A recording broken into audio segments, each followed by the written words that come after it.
اذان آتی اللہ اکبر اللہ اکبر.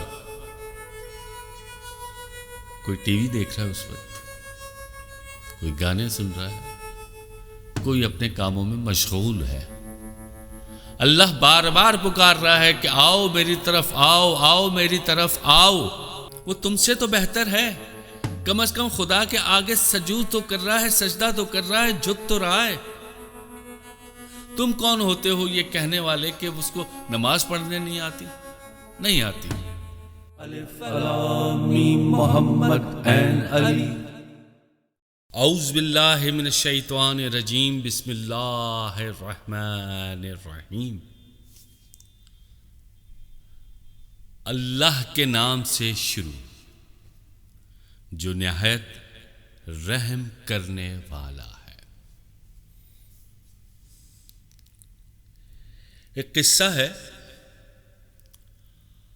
اور اس قصے میں بڑی جان ہے، بڑا ہی سبق آموز ہے.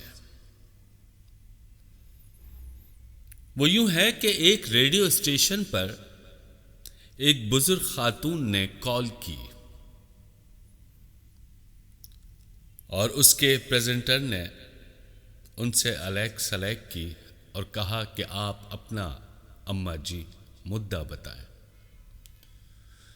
تو اماں جی نے کہا کہ میں گزشتہ کئی روز سے بھوکی ہوں، میں نے کھانا نہیں کھایا. ہے کوئی خدا کا بندہ جو میرے گھر پہ راشن پہنچائے اور میں کچھ کھا سکوں؟ کافی سارے کالرز آئے. کسی نے کہا کہ آپ کے موبائل میں یا آپ کے پاس فون کی سہولت کیسے آئی؟ جب آپ کے پاس فون ہے تو آپ کھانا کیوں نہیں کھا رہے، کھانا کیوں نہیں خرید پا رہے، راشن کیوں نہیں لے پا رہے؟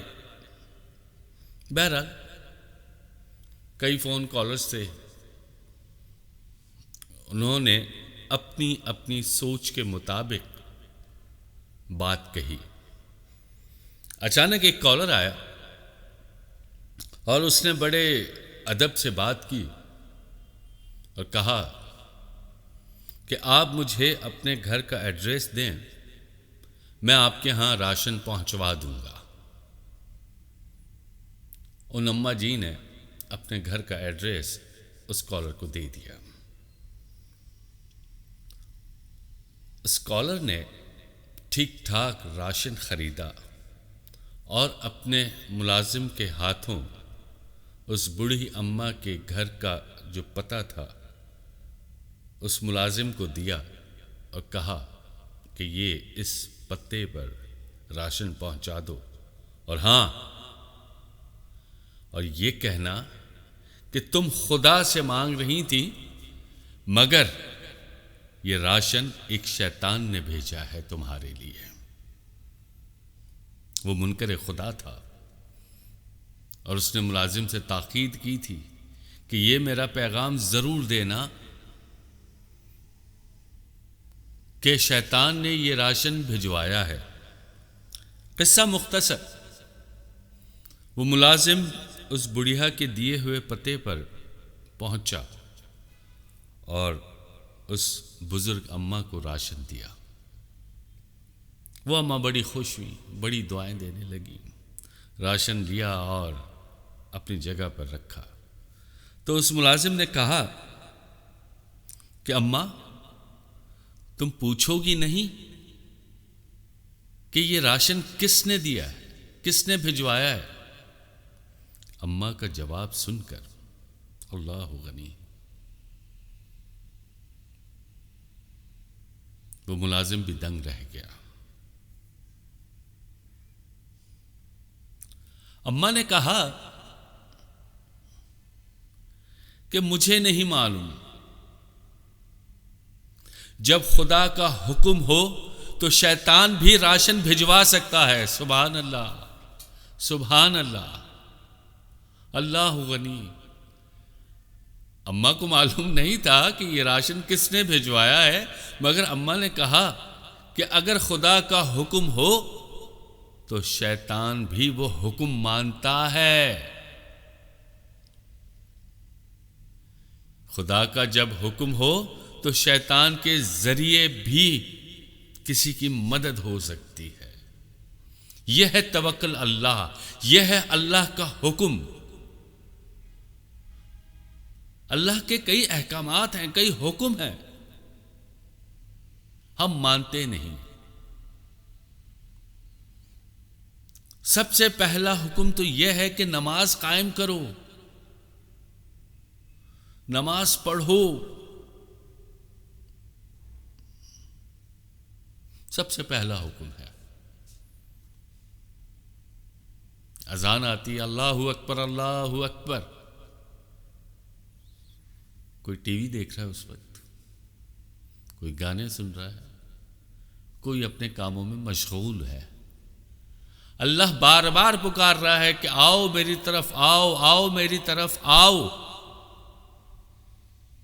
ہم نہیں آ رہے۔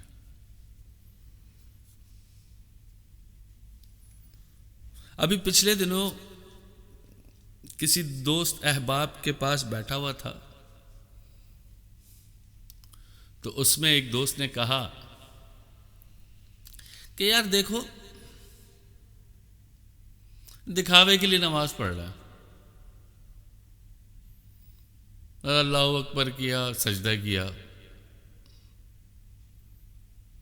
میں نے ان سے کہا کہ یار وہ تم سے تو بہتر ہے، کم از کم خدا کے آگے سجود تو کر رہا ہے، سجدہ تو کر رہا ہے، جھک تو رہا ہے، وہ تم سے بہتر ہے۔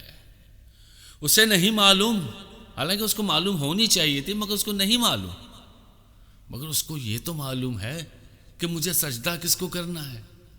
وہ تمہاری طرح اگنور تو نہیں کر رہا، وہ خدا کے حکم کو مان تو رہا ہے۔ تم کون ہوتے ہو یہ کہنے والے کہ اس کو نماز پڑھنے نہیں آتی؟ نہیں آتی، مگر جتنی بھی اس کو آ رہی ہے، اول اس کو سیکھنا چاہیے کہ نماز کس طرح ادا کی جائے گی۔ اس کو کسی امام، پیش امام صاحب سے ملنا چاہیے، اس کو کسی مفتی صاحب سے ملنا چاہیے، یا اس کو اپنے کسی قریب مسجد ہے یا امام بارگاہ ہے جو ہے اس سے پوچھے، معلوم کریں۔ شاید وہ شرمندگی محسوس کرتا ہو، مگر سجدہ تو اللہ کو کرتا ہے، اللہ کے حکم کو تو مانتا ہے۔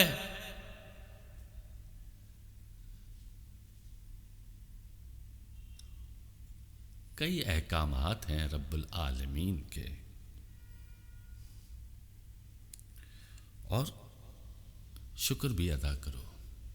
اللہ نے ہمیں نوازا ہے، صحیح سلامت نوازا ہے۔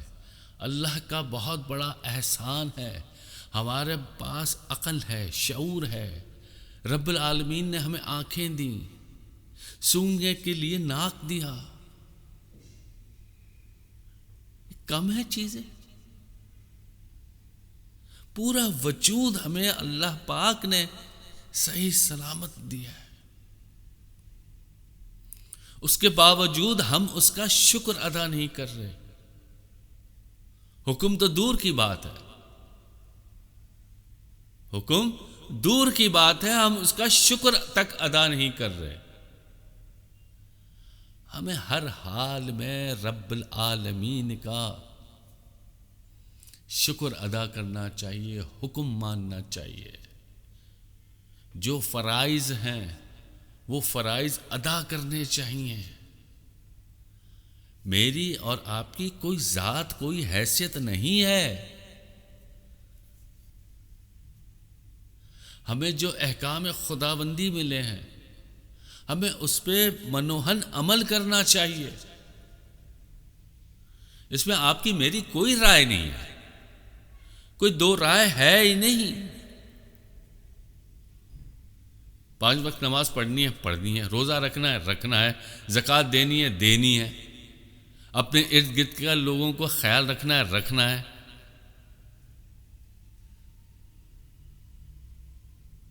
یہ میرا دین کہہ رہا ہے، اور ہم پتہ نہیں کیوں دنیا میں اس طرح دنیاوی چیزوں میں اس طرح کھو گئے کہ ہم اللہ کے حکم کی طرف مائل ہی نہیں ہو رہے، راغب ہی نہیں ہو رہے۔